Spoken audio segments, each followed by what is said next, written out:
Washington State wineries like Hogue and Columbia Crest are just the beginning of what's going on in Washington State. As a matter of fact, Washington State may be producing this country's best wines. I bet you don't realize that. And today we're going to look at some blue chip wines because I'm Gary Vaynerchuk and this is Wine Library TV. So let's taste some wine today and see what's going on. We're going to get right into it and we're going to do the Delille, Chaleur Estate Blanc, and this is their homage to a Bordeaux Blanc. It's a Sauvignon Blanc and Semillon blend. It's $31 and it's 90 points Stephen Tanzer. And Delille is really one of these wineries that I'd like to talk about. Now we're going to do a bunch of wines today, 9, so we're really attacking them. But I'm really excited about this because I think a lot of people just don't realize how serious Washington State wines are. I think we get caught up in the Columbia Crests of the world and the Hogues and some of the other ones that you're used to, Chateau Ste. Michelle, and a lot of people just don't realize how remarkable and exceptional the wines are coming from Washington State, especially from the Walla Walla region, which is one of my favorite areas, and we'll get into that a little bit later. So let's get right into this. Some really nice color. Again, Sauvignon Blanc and Semillon. 90 points Tanzer, $31. Really nice complexity of like subtle lemon on the nose, really subtle. Little hints of butter as well, kind of creamy for a white crisp wine like Sauvignon Blanc and Semillon on the nose, which is quite interesting. Creamy flavor coming through, almost like a custard aspect. Really nice clean nose again, lemon and a little bit of that creamy custard flavor on the nose.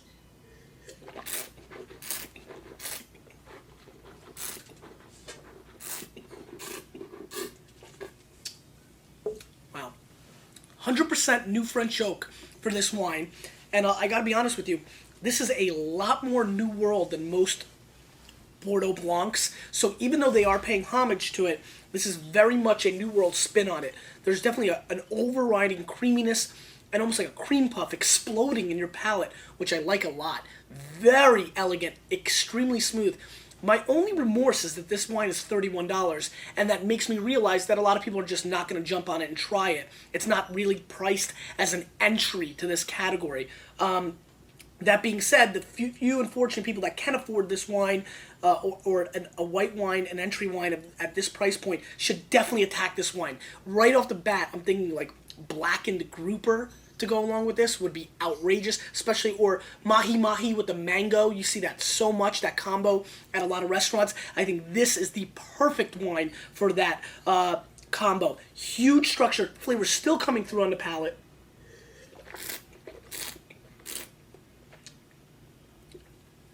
Stupid integration. And let me break you down the little bit of slang I'm using. Stupid means awesome. I mean, just perfectly integrated. Great complexity. I just can't get over, almost like an eclair. The middle, the custard, the cream, pastry is what's going through my mind. Very crisp, but definitely that pastry flavor. I'm going to score this wine 91 plus points. This is an extremely awesome effort. $31 makes it kind of what it is. I don't think this is a screaming value. It's a lot of money for a white wine. You can really find a lot of great things out there, but this is an excellent effort and something that should really be looked at. Great start. Now we're done with whites. Let's get into the reds. Before I do that, I want to talk about a couple other wineries. Betts Winery will not be seen today. Dusted Valley will not be seen today. Fielding Hills, Mark Ryan. These are all names that you should go and seek out. The scene is exploding. Walla Walla and Washington State, and Walla Walla's within Washington State, really remind me of Napa Valley in 1989, 1991. You could just see the fever pitch of quality people branching out, almost like Barossa Valley was maybe 7 to 9 years ago. So we're really on the cusp of Washington State taking its place in the high quality of American wines. I mean, Quasita Creek is a winery that's opened up a lot of people's eyes and has really made people realize that the best wines of the world can be made in Washington State. And that's why I'm bringing this wine out. This is the Columbia Crest Reserve 2003 Merlot. Now let's talk about 2003 in Washington State. This is from Columbia Valley. And this is a very interesting wine. Now, this is 91 points. Jesus, great color. This is Merlot again, 91 points Spectator, $21. So great quality rating ratio if the wine is truly that good. In 2003, Papa Smurf could have made great wines in Washington State. I mean, the weather conditions were remarkable. 2004, much more challenging, especially in Walla Walla, where they had freezing conditions. January 4th, below zero, unheard of. Then hail in May. A lot of people did not produce Walla Walla in '04 at all. Some people that had some vineyards left over that kind of made it through that time produced remarkable wine, believe it or not. But most people had to go out and buy their fruit from other parts of Washington State. So that's another interesting tidbit, because '04 was super challenging. '03 is super phenomenal. So definitely look out for the '03s and some '04s. We're going to get into some serious '04 Walla Wallas. Again, great color. Now, Columbia Crest is really funny. This is the wine that most people know from Washington State. And I bet you right now, if you told the truth, you looked yourself in the mirror, you would think that Columbia Crest was from California. Most people do. But it's a Washington State winery. This is the reserve line. Again, great press for a great score. The color is remarkable. The nose, candied cherry, a lot of chocolate. Really, really coming through. And it's nice. I'm in a good mood because, I'm just finally drying off from the Super Bowl because I sat in the rain the whole time. I didn't want to use the word that I normally use, but blanked out. I sat there and got tons and tons of rain on me. I enjoyed every drop. The only thing would have been better, you all know, if the Jets were winning that game. But it was really cool, great experience. A lot of Bears fans. A lot of sad, wet Bears fans. So that's my little Super Bowl tidbit.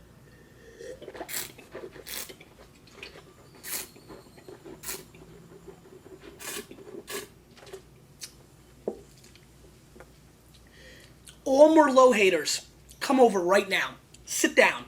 Taste this wine. This is what's so exciting about wine.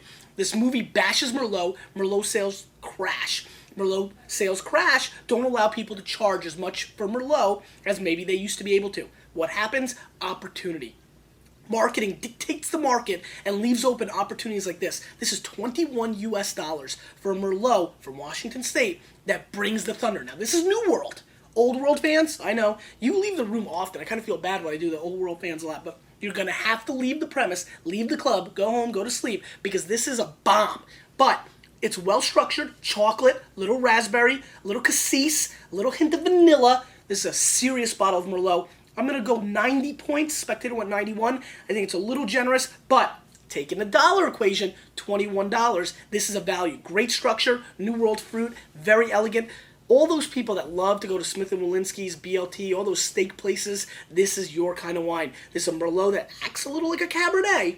It's a little confused because it's got so much body and so over the top. But great effort. Nice job. Let's move on. Such a different feeling when you're tasting great wines there. Anyway, Léocole 41, 2003, Seven Hills Vineyard, Walla Walla Merlot, 14.3% alcohol, $30 US, 91 points, Wine Spectator.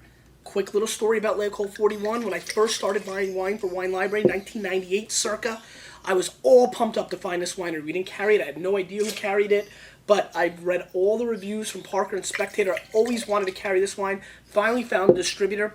Was a distributor of Italian wine that actually had it. All Italian wine except for this and a couple of other products. And brought it in. Loved it. Have been loving these wines for a long time. I'm a huge fan of Léocole 41. Nice color. Not as deep and as rich as the Columbia Crest. Again, this is from Walla Walla, and 2003. Great year, great area. As funny as the name is, say it with me 6 times, Walla Walla, Walla Walla, Walla. It's a very serious place. The Napa Valley of Washington State, and maybe even more. Even more. And so all you land developers and investors, prices have exploded a little bit, but you still should check it out. A lot going on there. The quality is obnoxious. Nice dark fruit on the nose coming through, like very vibrant fruit, like a black cherry, black currant. Now, I see on the label 78% Merlot, 16 Cab, 6 Cab Franc. So classic Bordeaux blend, really. Still allowed to call itself Merlot because the law is 75% or more, so it's 78%. So it is Merlot, but it seems like it's got more heavy, characteristic grapes involved in the blend, so it might bring a little bit more body, which maybe explains a little bit of the greenness coming through on this nose. Still very vibrant, really like cherry cola coming through on the nose, but with a little hint of celery sticks. It's like cherry Coke with new celery inside. I mean, how is that not exciting? So let's give it a whirl.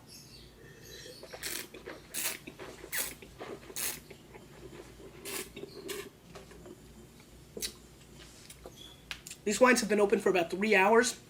I'm getting a little hint of chocolate, but extremely bitter onion and green pepper flavors coming through. The tannins are a little disjointed. And the mid-body, the mid-palate, completely drops off. The finish comes a little bit sugar-fied. I'm not a fan of this wine. Big fan of this winery. Huge fan of the area. Really surprised, actually, by this effort. Columbia Crest smokes it. I didn't expect that at all. I'm going to score this wine 85 points. This is a very middle-of-the-road Merlot.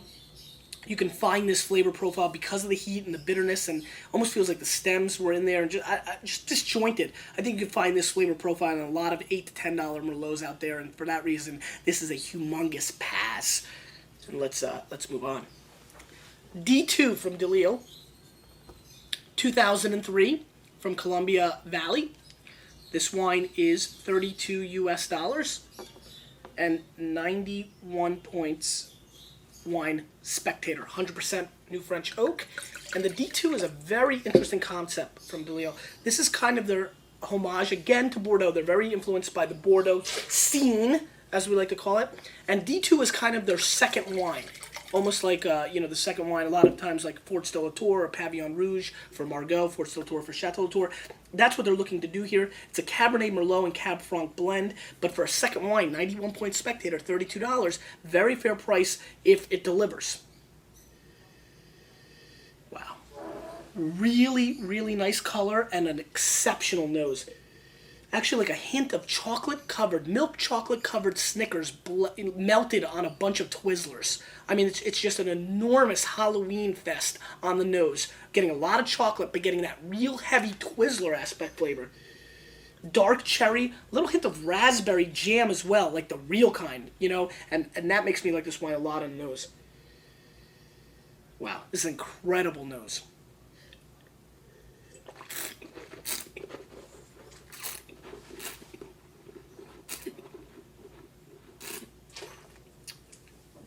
Chris Upchurch, who is the winemaker, knows what he's doing. I mean, wow.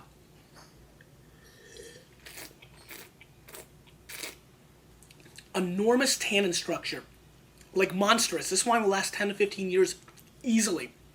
But coated around that is great raspberry fruit, little chocolate again, really heavy doses of beautiful cedar wood, which is really nice, coming through so nicely rounded.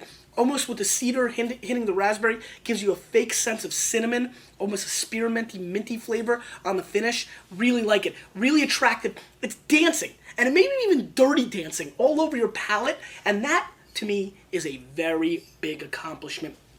Great movie, not for me, but a lot of people liked it, and a great bottle of wine. I'm going to score this wine 91 plus. I think it is absolutely worth the $32 price tag and should definitely be seeked out. This is a great effort. I mean, just really great stuff. Awesome. I mean, really good. All right, let's move on. Woodward Cannon, 2003, Columbia Valley Old Vines Cabernet, $53 US, 91 points, Robert Parker. We've been carrying this wine and winery for a long, long time. One of the early jeez, you see that color? One of the early Washington State cult wines that came on the scene. And what's really cool for me about this one is Executive Wine Seminars, which is a company based in New York, does a lot of very serious colors, you can see. Does a lot of very serious wine tastings, blind. And Parker comes and they do these big events. And one theme was New World Cabernet. I think it was California Cabernet, but somehow this made it. It was a blind tasting. And they had Bryant family, Colgin, Arroyo, and they had all these big collectors, people that are, at the auction scene, restaurateurs, I was unable to make it. I was supposed to go. Well, guess what? Blind with all these heavyweight drinkers, this wine in 1994, I think, or 5, I don't remember. I'm going to have to look it up. Maybe even 96 kind of comes to mind. Won the whole thing. Beat out Colgin, Bryant, Harlan, all the big boys. And then it really took a big hit. Everybody was looking for it. Now it's calmed down a little bit. It's more readily available. It's pricey. It's $53, 91 points. Pierre Ravani, I said Parker before, excuse me. Pierre Ravani, who was doing Washington State for Robert Parker, wine advocate. Let's give it a smell. The most classic nose of the bunch so far, no doubt. Lots of soil, some really nice green pepper, little asparagus coming through. Actually, more asparagus than green pepper. Yeah, more asparagus. Smoky, little charred wood coming through. Really nice nose. Very classic, very Cabernet.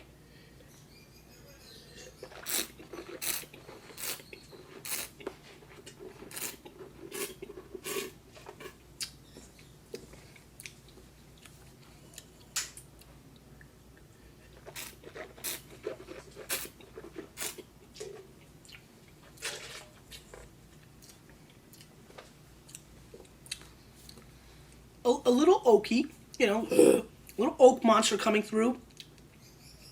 Firm and awkward tannins, not consistent. Some of the tannins come across a little, fruity and sweet and nice in the beginning. Then they get a little austere and then they come off very dry wine. Mouth is completely puckered. Not as complex and as rich as I had expected. Also a little bit more disjointed. It's a young wine. It can come together, but definitely not right this minute. I mean, this is really an awkward effort. Definitely not the class that I expected. I'm going to score this wine 88 points. And obviously for $53, it's a huge pass. Let's throw up like the 7 Zs. I mean, that is a complete pass. Really disappointed. And that's all I've got to say because I'm in a good mood. I'm drinking great wine. I'm on my best behavior. Let's move on, Eric. And others. Renninger, 2003 Syrah from Walla Walla, 14.5% alcohol. And this is Pepperbridge and Ash Hollow and Seven Hills Vineyards, $30 US, 92 points. Pierre Ravani, which is a great score for a $30 Syrah, especially because Pierre is a very tough critic. He's a good critic. I have a lot of respect for Pierre Ravani. Like him a lot. And this wine is bringing the thunder color-wise. I mean, this is Darth Vader all up in your grill. And don't be scared because he's a good guy. Remember if you watched them all. But very dark wine. And here comes that citrus aspect that I get so often in Syrah. I'm getting such an obvious, orange zest. Like taking an orange, cutting it in half, just squeezing it, and then smelling that whole aroma. I'm getting a lot of that. I get that a lot in Syrah. Very citrusy aspect, but more on the orange side. Really lively clove flavors, and now don't bite it, it'll numb your tongue, as I know. A lot of clove coming through on the nose as well. Some dark fruit, raspberry, cherry, blackberry, all very obvious, dark black cherry, not really the red kind. Very nice nose.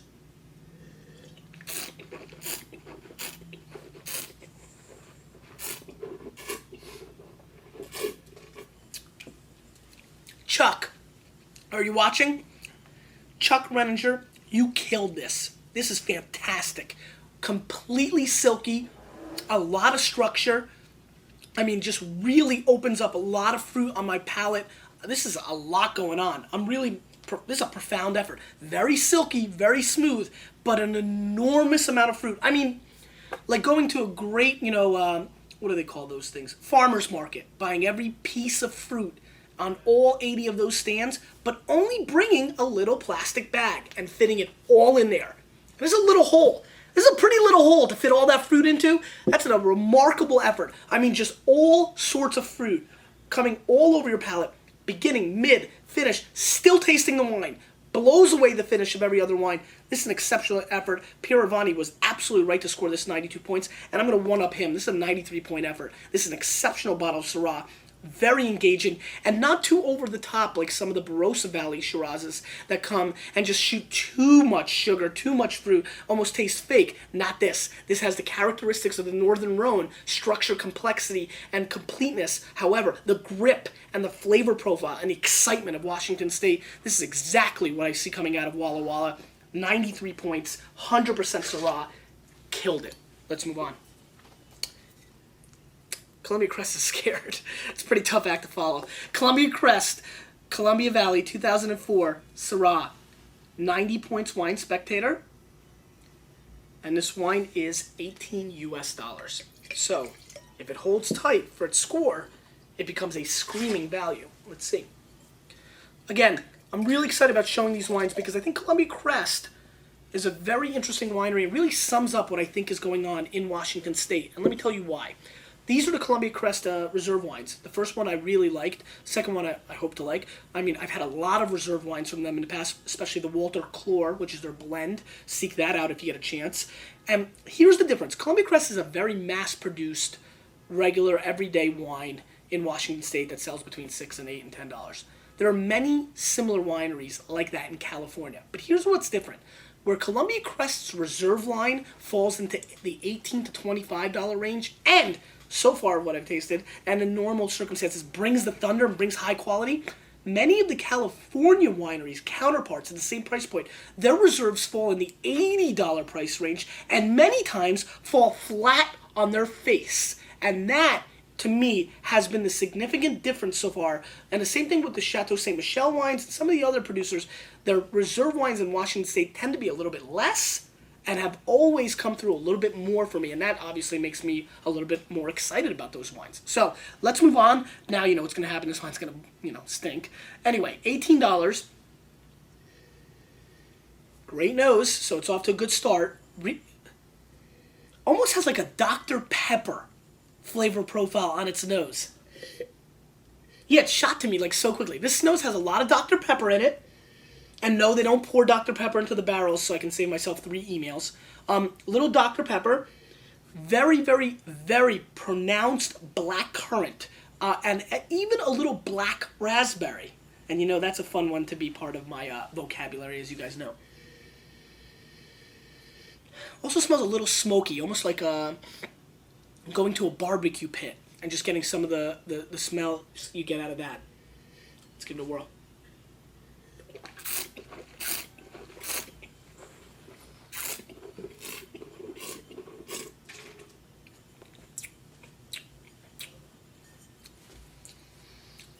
This falls in line with a lot of $20 to $25 Australian Shirazes from Barossa that are not too fake.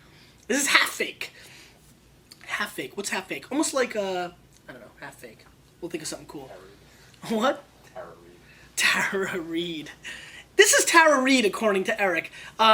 It's profound. It's a half fake.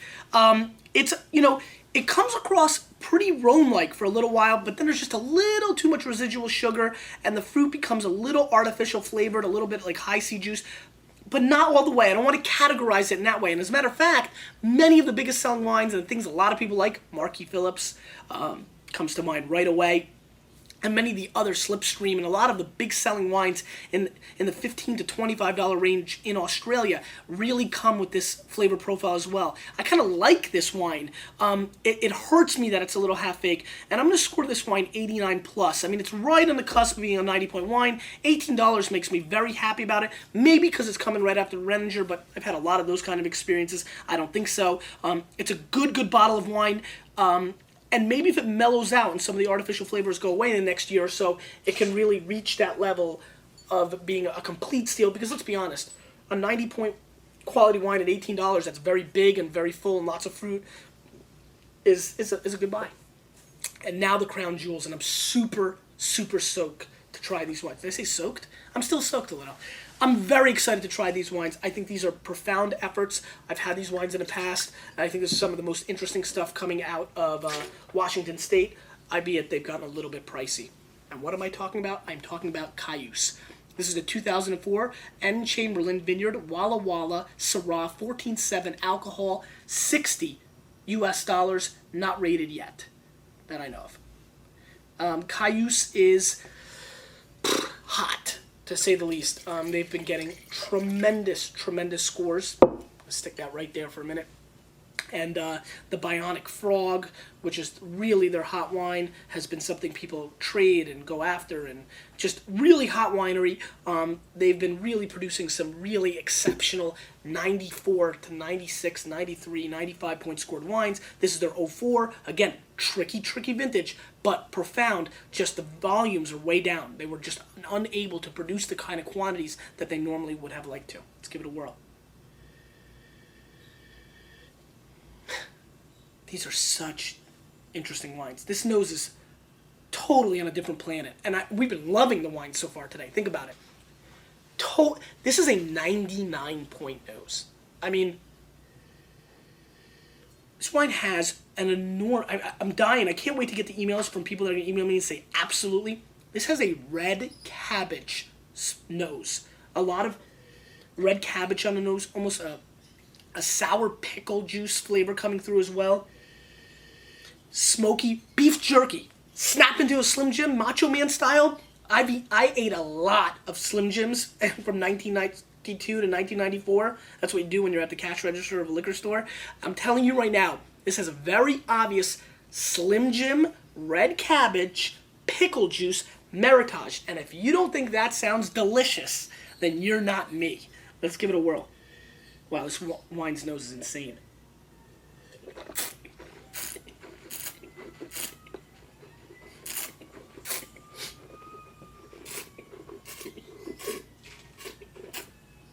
Not spitting all of it.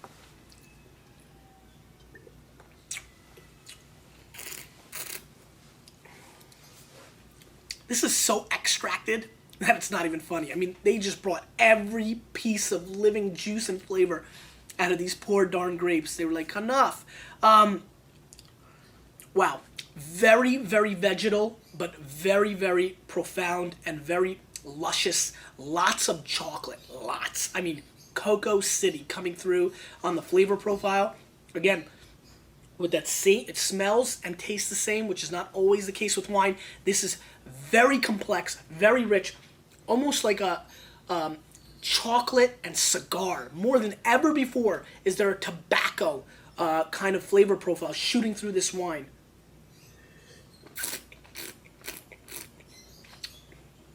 Man, it's good. I like this wine.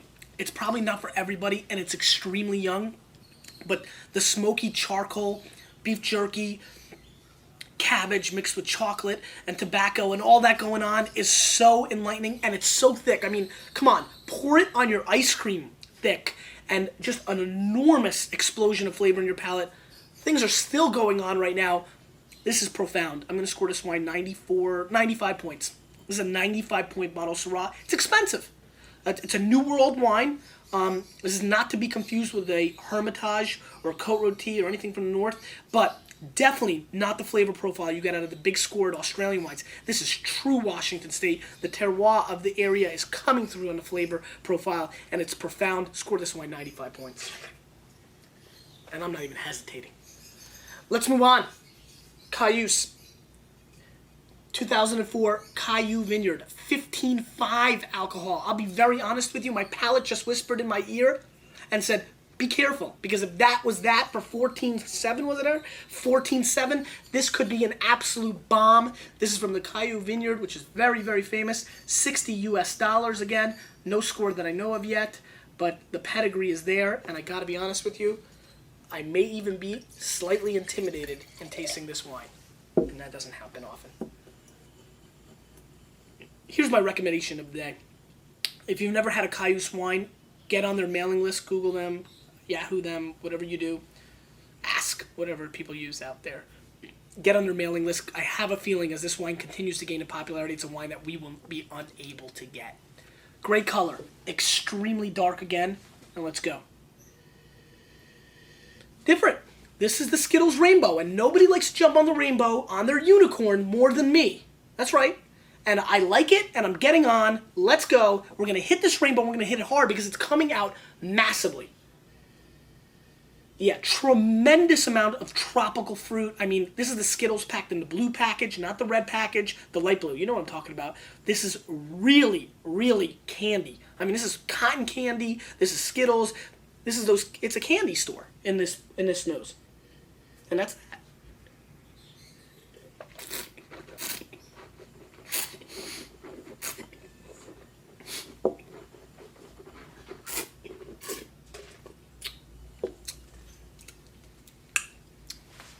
Firm tannins, wow. Actually finished a little bit shocking there. I'm a little stunned. Really nice, interesting, firm tannins on the finish. Chocolatey and cocoa-y. No, it's not a cereal commercial. Very chocolatey and smoky on the finish. What I'll tell you the initial reaction is, and it's analogy time, and you know I don't like to use analogies, but I'm going to have to use one right now. Imagine you're in a paintball fight, and you're playing with paintballs filled with fruit flavors and lots of yumminess. and you stuck your head up, ready to shoot somebody, and somebody shot you directly in the mouth. I feel that. Remember that purple paint I referenced once before? That's coming through as well. I got shot in the mouth with a fruity paintball gun, and it went right into there and exploded all over the palate. That's exactly what this wine delivers. But then it gets shocking. Then it feels like you smoked a victory cigar on the finish with a chocolate shake. There's a lot going on in this wine. Believe it or not as thought-provoking and not as interesting, and it's shocking. We talked about preconceived notions. There was no doubt in my mind I was going to like this wine better. Not the case. This wine, actually, as good as it is and as exciting as it is, can be found in other wines that bring this. Not quite kind of the, different aspect that this brings. And maybe it's my palate, and maybe because I've experienced a lot of wines like this, maybe this still will appeal much more to the masses because of the fruitiness aspect. But for me, this is only a 92-point wine because it's a great wine. It's very good.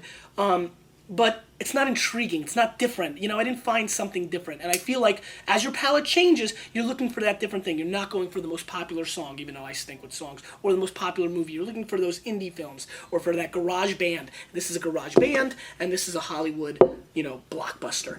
And I'm Gary Vaynerchuk because you, with a little bit of me, we're changing the wine world, aren't we? But don't go so fast because I didn't ask the question of the day and you thought I was going to forget. Have you had real Washington State wines? And if you had, please let me know what they are. We'll see you next time.